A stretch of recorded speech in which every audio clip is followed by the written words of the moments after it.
তোমগরে বলার কেউ নাই, সবাই ছেড়ে দিছে। তোমরা আপন মা বাপই ভুলে গেছে। কেউ তোমগরে কিছু বল, তোমরা মোবাইলের হাতে জিন্দিগি তুলে দিছো, নারীর সামনে, জিনা ব্যভিচারের সামনে, অশ্লীল ছবির সামনে তোমরা জীবন তুলে দিছো।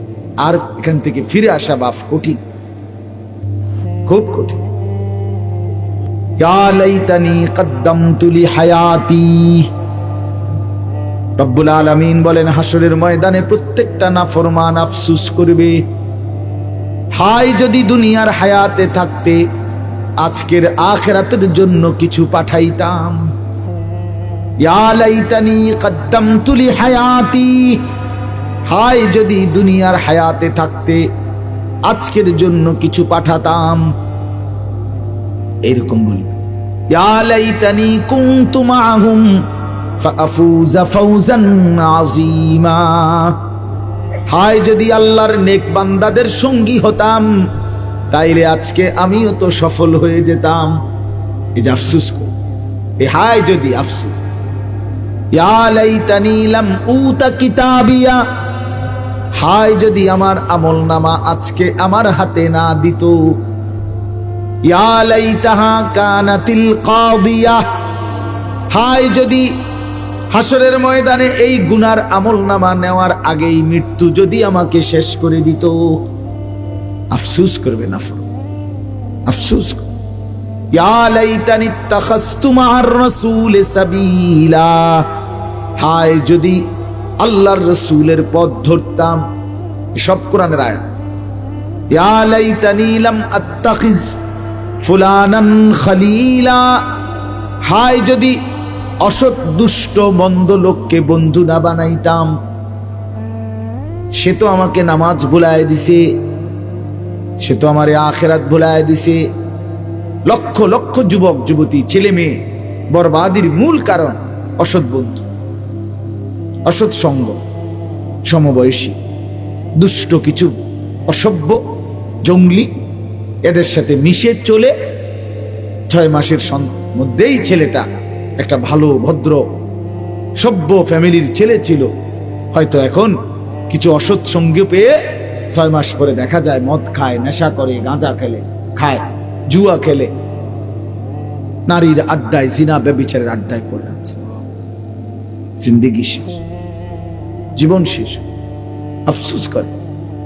এজন্য হাসরের ময়দানে এই নাফরমানরা আফসোস করে, ইয়া লাইতানি লাম উশরিক বিরব্বি আহাদা, হায় যদি আল্লাহর সাথে শরীক না করতাম।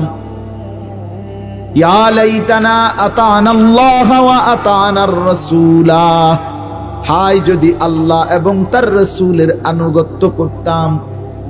এভাবে অনেক আয়াত আছে যেখানে বারবার এই কথাটাই, যে নাফরমান পাপী বেআমল হাসরের ময়দানে মাথা চাপড়ায়, আহা কি করলাম, আহা কি করলাম, আহা কি করলাম, সময় তো পাইছিলাম, কেন নামাজ পড়লাম, কেন নামাজ পড়লাম।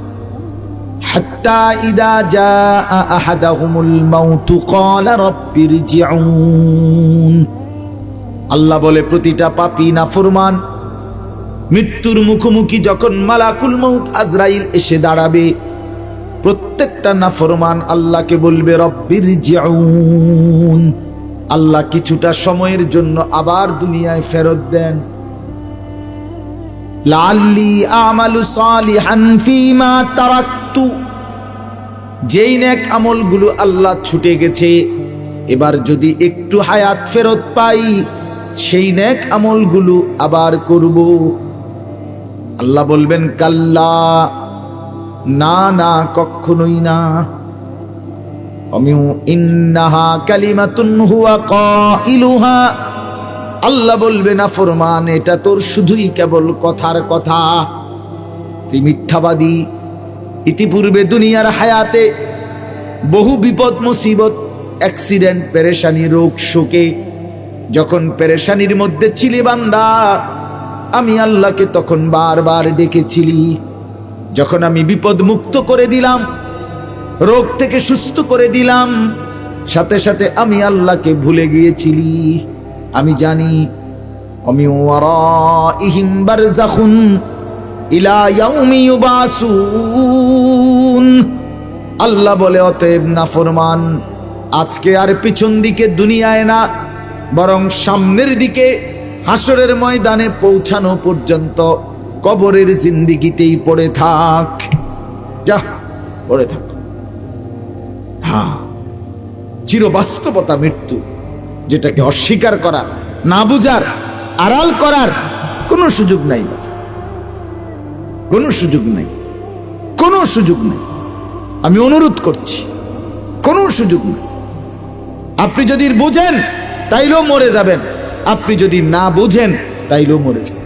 আপনি যদি হাসতে থাকেন তাইলেও মরে যাবেন, আপনি যদি কাঁদতে থাকেন তাইলেও মরে যাবেন। আপনি যদি চোখ খোলা রাখেন তাইলেও মরে যাবেন, আপনি যদি চোখ বন্ধ রাখেন তাইলেও মরে যাবেন। আপনি যদি সম্পদার প্রাচুর্যে একেবারে বিলাসিতার জিন্দিগিতে থাকেন তাইলেও মরে যাবেন।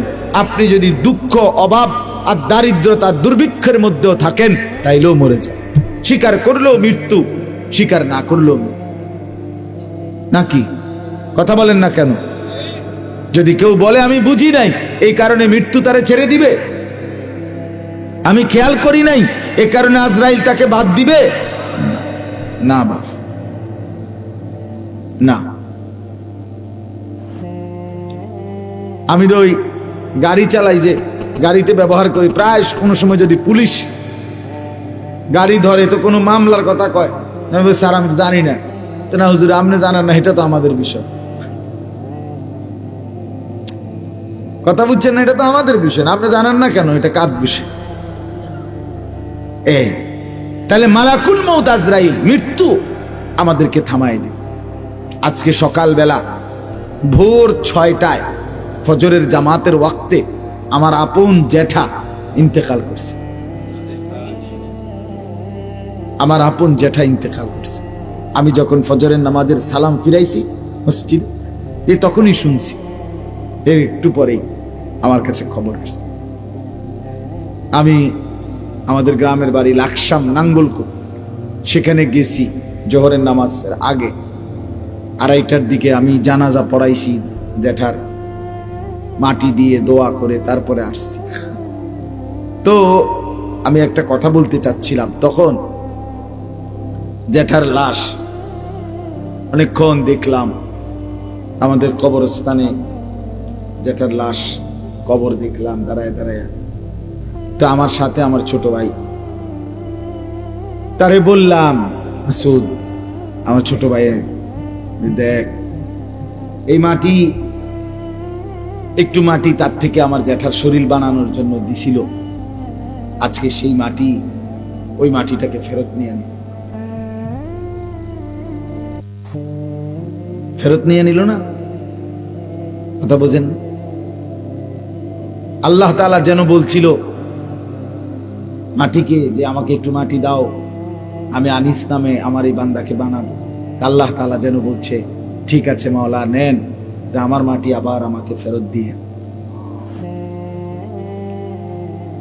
তো ঠিকই এই কবরে রাখলে কিছুদিন পরে তো মাটি হয়ে যাবে, তার মানে মাটি তার নিজের মাটি নিয়ে নিল। এই জন্য বাপ, আজ আমি এটা খুব বুঝলাম যে মাটি তার 1 ইঞ্চি মাটি ছেড়ে দেয় না। এই পৃথিবীর সমস্ত মানুষের জন্য যে মাটিগুলো সে দিছে, সেই মাটিগুলো সে সময়ের ব্যবধানে পর্যায়ক্রমে আবার নিয়ে নিচ্ছে, আবার নিয়ে নিচ্ছে। আমার ছোট ভাই আমারে বলতেছে, আমাদের যে কবরস্থানটা, এইখানে আমার দাদার কবর, এর সাথে আমার দাদির কবর, আমার বাপ চাচারা 3জন এই পর্যন্ত ইন্তেকাল করছে। আমার 3 নাম্বার চাচার কবরের পরে আমার আব্বা, এরপরে আমার বাবার কবর, আর দাদা দাদির পায়ের কাছে আজকে জ্যাঠার কবর। তা আমার ছোট ভাই কানতে কানতে কইতেছে, ভাইয়া দেখেন ভাই, দাদা দাদি মানে মা বাপ, এরা তাদের সন্তানদেরকে আবার মাটির নিচে কোলের কাছে নিয়ে, মাটির উপরেও তো কোলের কাছেই ছিল একদিন, আজ আবার মাটির নিচে তাদেরই কোলের আশেপাশে কি নিজ সন্তানদেরকে আগলায় নিল। গত বৃহস্পতিবার রাতে 1টা-1:30 বাজে, 1:30টার পর আমি আমার দেশেই আমার মাহফিল ছিল। জ্যাঠা অসুস্থ ছিলেন, বিছানায় শয্যাশায়ী আজকে 3-4 মাস। আমি দেখছি রাত্রে 1:30-2টায় জ্যাঠা কথা বলছে, 2-1টা শব্দ কইছে। জ্যাঠারে হাদিয়া দিছি, জিগাইছে কয় টাকা দিছ,